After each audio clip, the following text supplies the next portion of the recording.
Hi, welcome to career study. This is Sandeep Kumar और आज के इस सेशन के साथ हम स्टार्ट करेंगे हमारा CDS 2 2014 का ये पार्ट 10 रहने वाला है, जहां पे हम क्वेश्चन नंबर 91 से लेके क्वेश्चन नंबर 100 तक कवर करेंगे। तो इस पूरे के पूरे वीडियो में हम देखेंगे इन क्वेश्चंस का सॉल्यूशन, डिटेल सॉल्यूशन करने वाले हैं। और स्टार्ट करने से पहले मैं बता दूं, अगर आप मुझे अनअकैडमी पर फॉलो नहीं करते हैं तो आप मुझे अनअकैडमी पर फॉलो कर सकते हैं। CDS, एफकैट, CAPF इन तीनों के लिए, इवन TA का एग्जाम अगर आपने देना हो तब भी। तो यहाँ पे आपको मेरी फ्री क्लासेस में मिल जाएंगी। फ्री क्लासेस में मेरा मैथ्स और रीजनिंग का डेली प्रैक्टिस सेट चल रहा है, वो आप ज्वाइन कर सकते हैं। डिस्क्रिप्शन में लिंक मिल जाएगा। और अगर आप प्लस ज्वाइन करना चाहते हैं तो वहां पे आपको इंडिविजुअल कोर्सेज, बैच कोर्सेज, ये सारे मिल जाएंगे। और इस तरह से जैसे अभी ये CDS OTA बैच है तो ये कंप्लीट फैकल्टी है जो आपको CDS OTA के लिए पढ़ाने वाली है। IMA के लिए ये कंप्लीट कोर्स है। इसी तरह से असिस्टेंट कमांडेड के लिए भी आपको, यानी कि जो आपका CAPF असिस्टेंट कमांडेड है, इसके लिए भी आपको कोर्स मिल जाएगा। तो इन कोर्सेज को आप ज्वाइन कर सकते हैं। और अगर आप सब्सक्रिप्शन देखेंगे तो 1 month, 3 month, 6 month, 12 month, 24 month का अवेलेबल रहेगा। अगर आप इस कोड का यूज करेंगे करियर स्टडी लाइव का, तो आपको यहाँ से 10% का डिस्काउंट भी मिलेगा। ठीक है, सो 10% का डिस्काउंट मिल जाएगा। और अगर आप जैसे अनअकैडमी पे जाते हैं तो आपको क्रेडिट मिलते हैं फ्री क्लासेस को देखने से। सो 10% का ऑफ आपको वहां से मिल जाना है। तो ओवरऑल आपको 20% डिस्काउंट मिल जाना है आपका जो भी प्रिंसिपल बनता रहेगा उसके ऊपर। सो फिलहाल जो है, आई होप अगर कोई भी आपको डाउट होगा तो आप टेलीग्राम पे जो हमारा चैनल है करियर स्टडी, उसे फॉलो कर सकते हैं। डिस्क्रिप्शन में लिंक होगा। आई होप अभी चीजें क्लियर होंगी। सो क्वेश्चन नंबर 91 से शुरू करते हैं। हमारे पास है a piece of land is in the form of a parallelogram. Okay, so ये कल वाला जो क्वेश्चन हमने करा था उसी का कॉन्टिन्यूएशन है। लास्ट हमने 90 करा था, उसमें भी अगर आपको याद होगा पार्ट 9 का, तो उसमें भी हमने इसी तरह का क्वेश्चन करा था।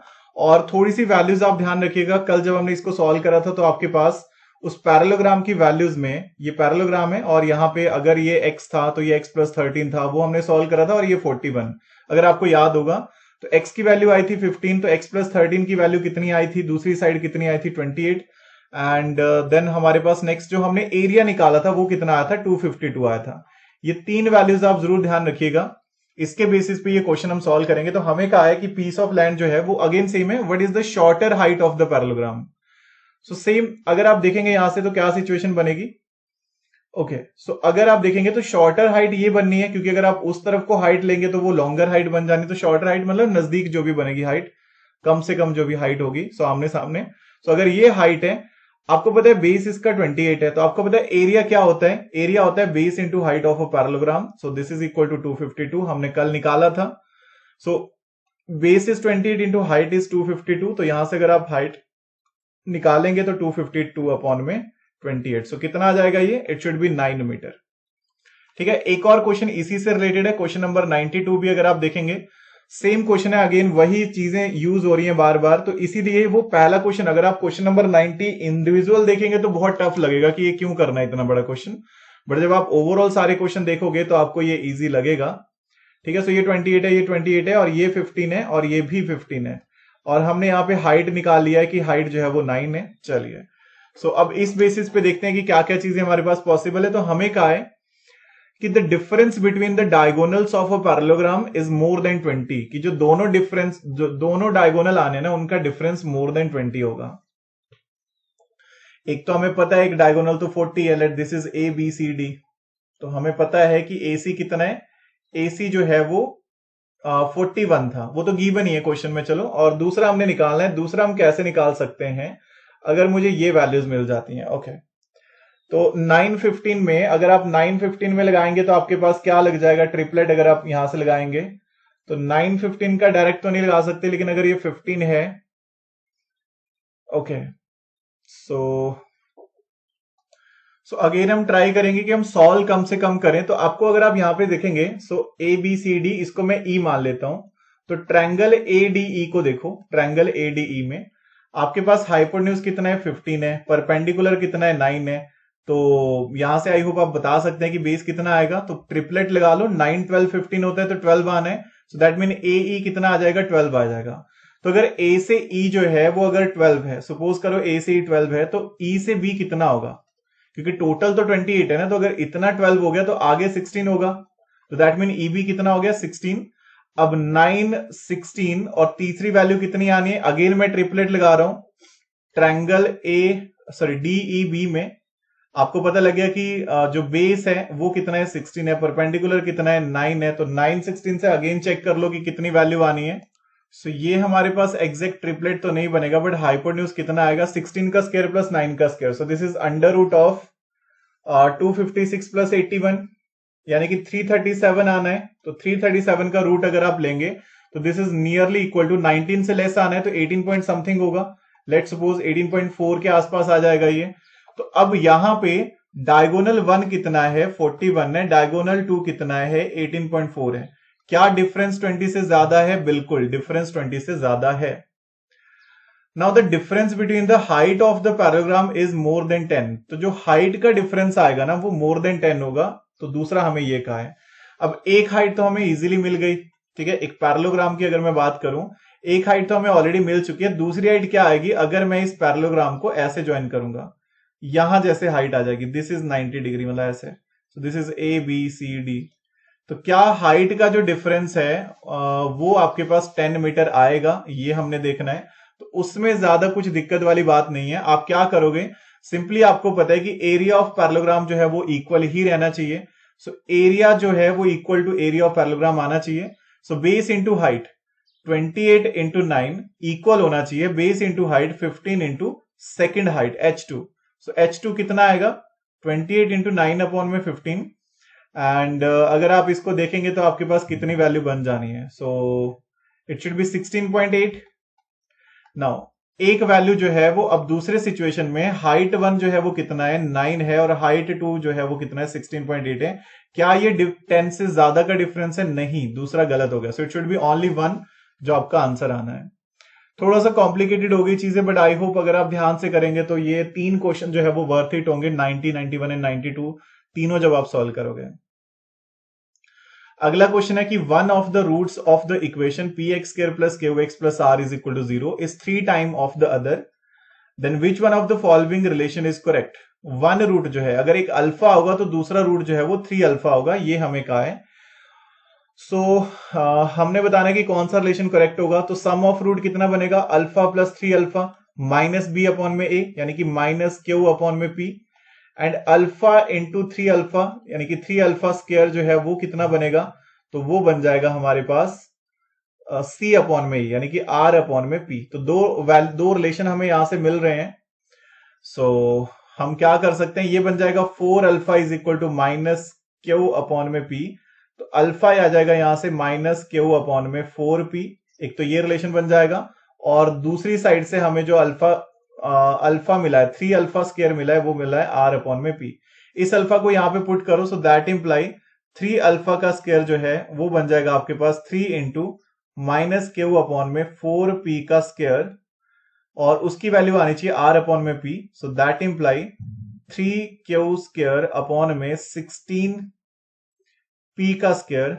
ठीक है, ये कितना बन जाएगा, so this is equal to R upon में p। p से p कट हो जाना है तो यहां से आपका रिलेशन क्या आ जाएगा 3q का square is equal to 16pr, और ये हमारे पास ऑप्शन में है। सो आई होप ये क्लियर होगा। सम एंड प्रोडक्ट ऑफ रूट से आपका क्वेश्चन ये बहुत इजीली सॉल्व हो जाना था। नेक्स्ट हमारे पास है क्वेश्चन नंबर 94। हमें कहा है कि if the radius of a circle is increased by 6%, area कितना इंक्रीज होगा। तो एरिया क्या है पाई आर का स्क्वायर है, तो पाई तो कांस्टेंट है, तो रेडियस इंटू रेडियस में डिफरेंस आना है। जब भी दो वैल्यूज होती हैं, जैसे मान लो लेंथ जो है वो इंक्रीज हो गई, ब्रेड्थ इंक्रीज हो गई, जब भी दो चीजें इंक्रीज हो जाए इस तरह से परसेंटेज में, तो आप फॉर्मूला लगा लेते हो a plus B plus A B upon में 100। तो 6% इंक्रीज हुआ है, तो 6 प्लस 6 इंटू 6 अपॉन में 100, सो ये कितना आएगा 12.36%। ठीक है, सो आई होप ये क्लियर होना चाहिए। बाकी अगर आप नेट इफेक्ट लगाना चाहते हो तो रेडियस इंटू रेडियस हो, तो दिस इज 106 इंटू 106 अपॉन में 100, तब भी ये कितना आएगा 112.36 आएगा। तो कितना इंक्रीज हुआ, सो इंक्रीज हो जाएगा 12.36%। Now it's up to you कि आप कौन सा लगाना चाहते हैं। यहाँ पे फॉर्मूला बड़ा अच्छा लगेगा और इजिली जो है वो आपका आंसर आ जाना है। क्वेश्चन नंबर है हमारे पास 95। The class which has maximum frequency is known as. जिस क्लास की मैक्सिमम फ्रीक्वेंसी होती है उसको क्या कहते हैं। देखो मीडियन जो है, मीडियन आपका डिपेंड करता है कि नंबर ऑफ टर्म कितनी है, तो n/2 या फिर n/2+1 होता है आपके पास जो मीडियन रहेगा। तो ये तो कोई पॉइंट बना नहीं, तो पहला गलत। मीन जो है, मीन आपको पता है कि टोटल मतलब वो तो आपका मीन तो F I X I upon में एफ आई बनना है, उससे भी कोई मैक्सिमम फ्रीक्वेंसी कहां यूज होगी, जहां पे मॉडल क्लास लेनी है हमें। क्योंकि मॉडल क्लास हम कैसे पिक करते हैं, मान लो 10 से 15 है, 15 से 20 है, 20 से 25 है, 25 से 30 है, इसकी वैल्यू 10 है, इसकी 20 है, इसकी 4 है और इसकी लेट 16 है। तो सबसे ज्यादा 20 है, तो मॉडल क्लास 15 से 20 होगी। इसी तरह से हम डिसाइड करते हैं। So it should be C, modal class जो है वो डिफाइन हो जाएगी यहां से। अगला क्वेश्चन हमें कहा है कि consider the following statement related to cumulative frequency polygon of a frequency distribution, the frequencies being cumulated from the lower end of the range. Okay, lower end of the range से हम उसको कम्युलेट कर रहे हैं। सो हमें कहा है कि the cumulative frequency polygon gives an equivalent representation of frequency distribution table. बिल्कुल सही बात है, जो कम्युलेटिव फ्रीक्वेंसी होती है कोई किसी भी पॉलीगन की, वो इक्विवेलेंट फ्रीक्वेंसी डिस्ट्रीब्यूशन ही रिप्रेजेंट करता है। ठीक है, किसी भी टेबल को हम कम्युलेटिव फ्रीक्वेंसी यूज ही किसके लिए करते हैं। ठीक है, हम बोल सकते हैं कि जो कम्युलेटिव फ्रीक्वेंसी किसी पॉलीगन का होता है, या फिर जिसको हम ओजाइव भी बोलते हैं, वो क्या करता है, इक्विवेलेंट रिप्रेजेंटेशन। ये तो डेफिनेशन है, इक्विवेलेंट रिप्रेजेंटेशन ही करता है, वो डेफिनेशन है direct. The cumulative frequency polygon is a closed polygon which one horizontal and one vertical side, the other side have non-negative slope. Okay. तो कम्युलेटिव फ्रीक्वेंसी जो है वो क्लोज्ड पॉलीगन होना है। देखो, जब कम्युलेटिव फ्रीक्वेंसी ड्रॉ करते हैं तो आप इसी तरह से ड्रॉ करते हो।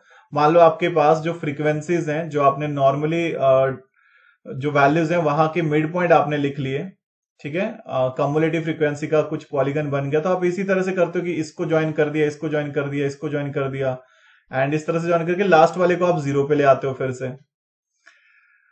ओके, सो यहां पे अगर आप देखेंगे तो नॉर्मली अब अगेन डेफिनेशन ही बन जाएगा। ये भी बिल्कुल सही है, क्योंकि हमें कहा है आपको नॉर्मली सिचुएशन पता होनी चाहिए कि जो भी आपके पास पॉलीगन होता है, फ्रीक्वेंसी पॉलीगन होता है, वो क्लोज्ड पॉलीगन ही होता है, जहां पे वन साइड जो है हॉरिजॉन्टल साइड जो होती है वो आपके इंटरवल का मतलब एंड पॉइंट्स होते हैं। जो ये हॉरिजॉन्टल साइड है यहां से ही शुरू होगा और यहां से ही खत्म होगा, तो ये एंड पॉइंट्स होते हैं। और ये जो आपके पास पॉइंट्स रहते हैं ये हमेशा नॉन नेगेटिव भी रहते हैं, तो नॉन नेगेटिव रहेंगे ही, तो दैट मीन ये बिल्कुल सही है। So it should be C option, दोनों ही सही है। ये तो डायरेक्ट डेफिनेशन आ गई थी क्वेश्चन में।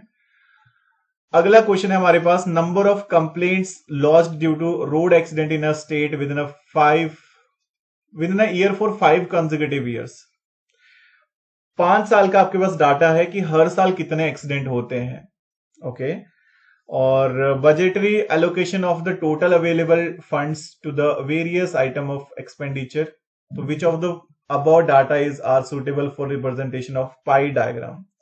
पाई डायग्राम के लिए देखो, यहां पे नंबर ऑफ एक्सीडेंट जो है ये आपका टेबुलर फॉर्म में बेटर रहेगा कि 2001 में ये हुआ, 2002 में क्या हुआ, कितने एक्सीडेंट हुए, 2003 में कितने हुए, 2004 में कितने हुए, 10 से 15 हुए, 15 से 20 हुए, या फिर आप 10 15 जो भी लिख रहे हैं, सो वो टेबुलर फॉर्म में ज्यादा अच्छे से रिप्रेजेंट होगा। लेकिन बजट एलोकेशन जो है वो बहुत अच्छे से डिफाइन हो जाना है जो पाई चार्ट है उसमें। क्यों? क्योंकि अगर आप पाई चार्ट बनाओगे कि मान लो लेट दिस इज कुछ भी आप अमाउंट रख लो कि दिस इज 1000, तो आपने एक चीज पे कितना खर्च करा, दूसरे पे, तीसरे पे, मतलब इस तरह से आप लेट अलग अलग पार्ट्स जो है वो यहाँ पे दर्शा सकते हो। सो पहला तो गलत हो जाएगा, बट दूसरा सही हो जाएगा अगर आप पाई डायग्राम में रिप्रेजेंट करना चाहते हैं। ठीक है, सो आई होप ये क्लियर होना चाहिए। ओके, सो नेक्स्ट आपके पास है, नेक्स्ट अगर हम बात करें तो हमारे पास रहेगा 98। हमें कहा है कि when we take class interval on the X axis and corresponding frequencies on the Y axis and draw rectangles with the areas proportional to the frequencies of the respective class intervals, the graph so obtained is called। तो ये जो graph बनेगा ये कौन सा बनेगा? Okay, तो क्या करा है हमने क्लास इंटरवल जो है वो हमने एक्स एक्सिस पे ले लिए। ठीक है, मतलब इस तरह से हमने क्लास इंटरवल ले लिए, और frequency on the Y axis ले ली, तो फ्रीक्वेंसी हमने इस तरह से वाई एक्सिस पे ले ली है, इस तरह से हमने उनको ज्वाइन कर दिया जो भी फ्रीक्वेंसी होगी। तो एक्स एक्सिस पे हमने क्लास ली है और वाई एक्सिस पे हमने फ्रीक्वेंसी रखी हुई है। तो इस तरह से क्या बनेगा, हमेशा ये बार डायग्राम बनेगा। सो आई थिंक ये बहुत आसान क्वेश्चन था। नेक्स्ट वन, नेक्स्ट हमारे पास है कि x I R the mid points of the class interval of grouped data, so F I R the corresponding frequencies and xi is the mean, what is the fi xi minus x dash, यानी कि deviated mean पूछा हुआ है कि deviation कितना होगा। तो यहां से अगर मैं पहले तो एज्यूम्ड मीन सोच लूं कि x डैश जो है वो कितना आना है, तो वो बनना है आपके पास समीशन एफ आई, जो आपके पास मीन बनना है वो कितना बनेगा, summation F I X I upon में समीशन एफ आई। ये सभी को क्लियर होगा। ओके, सो यहां से अगर आप देखेंगे तो आपके पास क्या सिचुएशन बनेगी, तो समीशन एफ आई एक्स आई कितना बनेगा वो हमें ऑलरेडी गिवन है।